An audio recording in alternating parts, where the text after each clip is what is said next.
Hi, everybody. Thank you for stopping by Living to Do's review of Married at First Sight, Season 15, Episode 16, called This Isn't Best Friends at First Sight.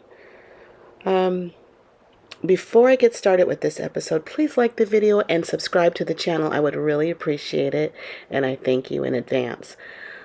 So the episode was boring. It didn't give much.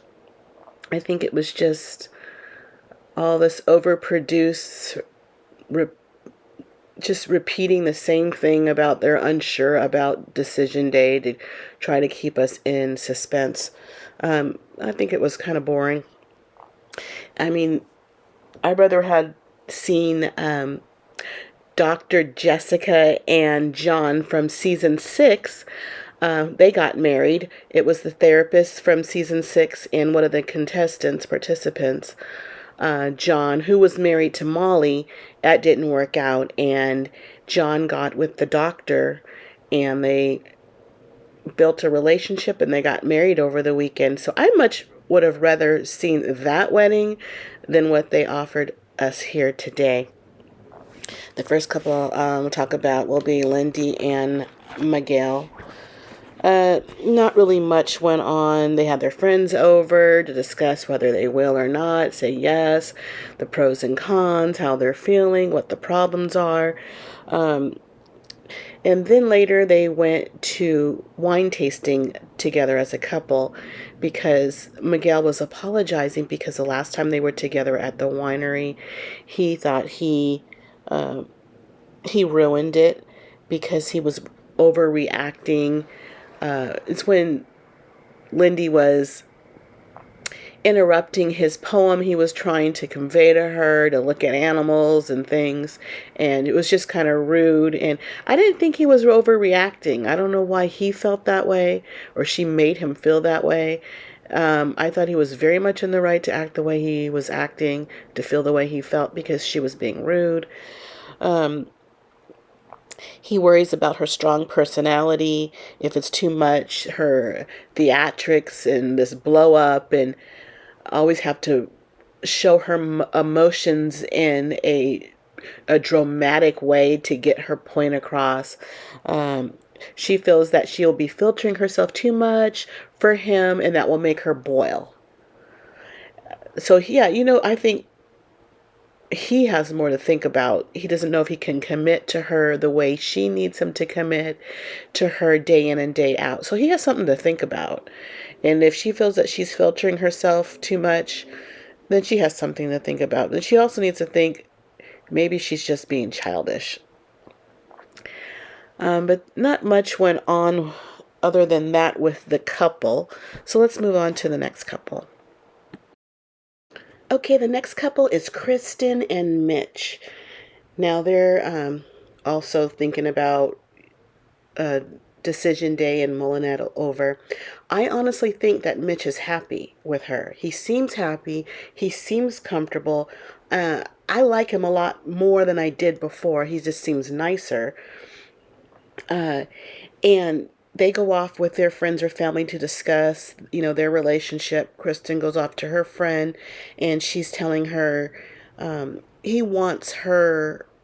She wants him to ask her to say yes, to ask her to say yes to him. She wants a romantic gesture. She wants something. If he says no, she feels that her eggs will be dehydrated. I guess she's thinking about her maternal clock. Mitch talked with his brother, Matt, and he says to his brother that he likes Kristen, that she's funny and goofy. He likes that side of her. But he loves her, but he's not in love with her. He feels a sense of partnership with her. His brother says that's a rare find. His brother thinks that he's scared that Mitch will walk out. I think that's what it is. His brother's right. I think it's just fear, really, to go all in. Though he is being vulnerable with her, I can't see on the outside what the problem is. He seems attracted to her. He seems to like her. He seems to enjoy her company. he's just never had it before, so he probably doesn't know what he's getting himself into. So he's just probably a little afraid. And they go to dinner together, and she asks, "What will yes look like? What will their new life look like?" She wants some clear lines of their new relationship, and he says he doesn't have a declaration of love, and if that's good enough. And she says it's a start, and she takes it with grace. She's grateful for it. And I think she's selling herself short. I think it's sad that she just has to accept just anything from somebody. If they're not all in, then you're not all in. You should walk. Um, Mitch says he regrets that he didn't play it cooler with her on the honeymoon, talking about her looks. He is afraid of losing her. And I think he told her that, and she loved hearing that. And he's just not in touch with his feelings, what those feelings are. I think it is love. He's come a long way. I think he does love her. I just don't see him not loving her, but maybe it's just for the drama, because everything points to him liking her. And Kristen is nervous because she doesn't know what he's going to do. She feels that he's uncertain because he's not in love with her. You know, she has the jitters. She's weighing the pros and cons. And they spend their time apart. He goes, I guess, off to his home, and she stays at the apartment, and they'll meet up on decision day. Oddly enough, I didn't think this couple would make it, and I think they're going to say yes. And they're going to be the surprise couple, I think. Okay, on to the next couple. Okay, the next couple is Justin and Alexis. And Justin talks to his mother, Sharon, about his decision. He discusses the fact that he gave his dog away was because he thought it was going to be a yes on decision day, and now he's not sure. He's also talking about his sex life with his mom. That was the most interesting thing of this episode, when his mother, Sharon, told him that he needs to get freaky with Alexis. This was her recommendation to her son. I think he was embarrassed. I was shocked that she said that, because he was telling his mother that his wife wants him to be more dominant in the bedroom. He's telling this to his mother. Okay. It seemed like a very uncomfortable conversation, but her recommendation, you can do it. Get freaky. Maybe mom knows what she's talking about. Alexis talked to her mother, and they're saying she's undecided to her mother, and that Justin is split, and she doesn't know how to comfort him because she doesn't know what he's thinking.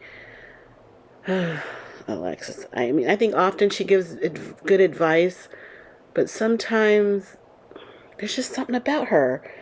I just think she's playing for the cameras for the most part. She discusses her marriage with Justin. They go out to dinner, and he has sunflowers for her, her favorite flowers. I think this was a discussion though before dinner. She was talking about their marriage and how they're struggling, and this marriage has training wheels, and what's going to happen when the training wheels are removed. What are they going to be able to roll with it, and are they going to crash, basically?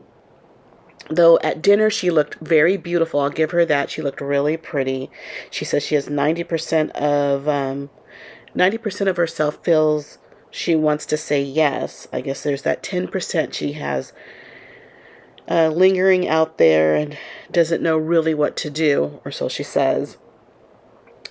And then Justin expressed to her that he wants to feel desired by her. He wants her to also initiate sex. So they have this it's not a communication barrier, that they both want something different. So they're going to have to compromise. I guess some of the time she's going to have to initiate. Maybe if she initiates, he can in turn dominate. I don't know. That sounds like a compromise, a good compromise. Alexis is saying maybe, that this isn't best friends at first sight, and she thought maybe she discussed with him that maybe they were better off as friends. I don't know if that hurt Justin, if it's just her back and forth. I think she takes digs and jabs at him, and was that another one to ping him, to hurt him a little bit, that she's considering just a friendship and not a marriage. Alexis says she's nervous. She doesn't know the decision to make. So she's trying to create drama for us. So we'll be tuned in, but we're past the drama. This whole episode didn't need to happen. We could have met you all on decision day and see what was going to happen. Okay, so that's basically it for this couple. On to the next. Okay, the last couple is Stasha and Nate.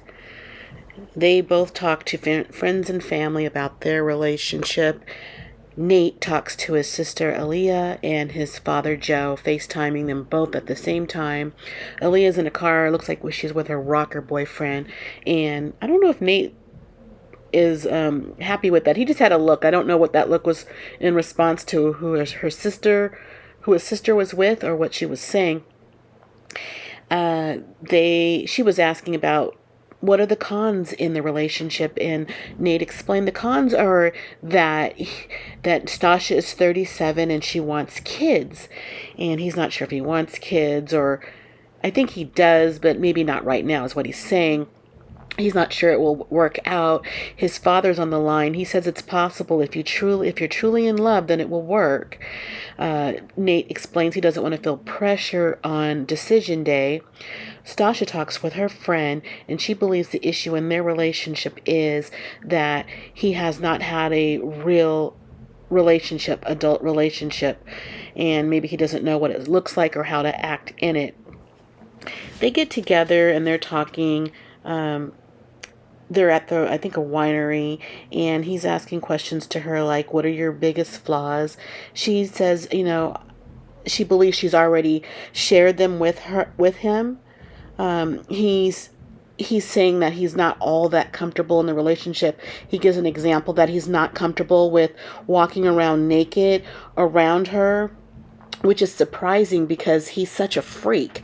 He's so comfortable displaying intimate scenarios, stimulating sex acts on television, and he's not comfortable walking around naked in front of her. I just found that odd. I don't even know if I believe it. When they also talk about deeper feelings. When they were back at their apartment, they were talking about what Stasha was. She wants to go deeper in the relationship, talk about deeper feelings, and he believes he's giving a lot of himself going deep, I guess, and her asking for deeper feelings is a red flag to him, or so he says. I honestly think it's a form of manipulation from him. He explains that he got tattoos and it's a commitment of their relationship, but perhaps it's just him trying to secure a residency at her place. In this conversation, this is when they were at the winery, and he blows up, he walks off, talking about he's done. It seemed all fake to me, because it was just, where did the blow up come from? Where did all this anxiety just explode at this moment over simple questions, trying to, go deeper into a relationship? He should have been just reassuring this woman that he does like her. He does feel a connection to her. He wants to make it work. But the fact that he doesn't, I think, is a form of manipulation. He says things like, if it doesn't work out, he's stuck with her. What does he mean that he's stuck with her? Like he won't have a place to stay? Really? You don't have a place to stay? If you really made $150,000, you have a place to stay. You're never stuck. There's always divorce. So what is this that he's talking about? I think he was just putting on for the cameras. He says things like he's getting to a point where he doesn't care, which I think is reverse psychology, because he's trying to play these mind games with her. And what will she do if she thinks she's losing him? How will she grab him and hold him close and keep him in the relationship? He wants to know. I think he just wants to see what she'll do. she asked him, what would you enjoy about being married to her? And he says the aspect of friendship. He believes being with her, being friends with her, is effortless. um is it really? I mean, it seemed effortless at first, but maybe he was able to manipulate her, and maybe there's a roadblock. She says she has no regret relationship. She feels like she's been honest and transparent. He does apologizing. He does apologize for spazzing out at the winery, but he explains that when he's being criticized, he thinks that it triggers him that he's not good enough for her, or so he says. But he was triggered so fast. It's just, I don't believe him. It didn't seem real anyway. He still tells her things like he'll choose happiness over marriage, and just things for her to think about, getting into her head. When they go off for their last night, he's the one that he goes off to his own place for his last night before decision day. And when he leaves the house, she closes the door and she slides down the door crying when he left. I guess she doesn't understand where she stands in the relationship. When she meets up with him, what will he say? When Nate gets back home, he's talking to the camera how he's unsure, this and this and that. But one thing I did notice is I don't really think that he went back to his home, because it was a noticeable difference of the bed that he had and the headboard. It was different than the headboard and the bed that we saw in episode 7 when we were visiting his apartment before they moved into the share apartment. Not only that was the headboard different, there was this big painting over the headboard in tonight's episode, where that painting was nowhere around in his bedroom in the initial episode where we saw his place in episode 7. So that's what I think. He's lying. He's just a liar. That wasn't his apartment. The lies. I think he is a con man, manipulating this girl, getting his way in. He sees that it's a nice setup over there. I think he's just setting everything up for the long con, and that's what I believe about them. They did have a group scene where they go go-kart riding, and it looked like a lot of fun. Each couple had their own golf cart, or go-kart, I should say. It was a go-kart, and they all the couples were in there side by side, except Alexis and Justin, and they were like a tandem go-kart. And I'm thinking that was happening because maybe his legs are too long for the other go-kart. They meet together on the beach, all the couples together, and it looked really cold out there in San Diego, the San Diego beach. And a lot of the scenes they showed in San Diego, it looked like they were just absolutely freezing out there. Kristen talks to the group. She says, I guess they were eating hamburgers, and Mitch offered her a bite, but she says that she gets meat sweats. I guess when she eats meat, she sweats for some weird reason. Justin talks about his relationship and that he's been overgeneralizing what he assumes is going on in his relationship, and his mother pointed that out to him. Stasha says that Nate has a lack of emotional relationships experience in his past, and she thinks that's a problem in their relationship. And Kristen was saying that she wants Mitch to show her some type of sign that he wants her to say yes on decision day. Basically, the ball is in his court, and what will he do? I basically think he does like her. I think they're going to say yes, those two. Stasha and Nate, I think that's a setup. For some reason, I don't know. I don't think she sees the whole picture, and I think she wants to say yes. He might need a place to stay. He might be complete in between homes, and he might say yes too. I think Justin and Alexis, I'd be surprised if they say yes. I think Justin is weak enough to do so. I think that Alexis doesn't really have to. I think she could find probably somebody else. I think Justin thinks, I think he thinks very little of himself, and he'll say yes if he thinks he can get a yes out of her. Even the way she has treated him through this season, he will still get a he will still say yes if he thinks that she will say yes. And Lindy and Miguel, I think that's a yes. But that's all for now. Please like the video and comment on the video and subscribe to the channel. I would really appreciate it, and I thank you in advance. But that's all. I gotta go because I got living to do. Bye.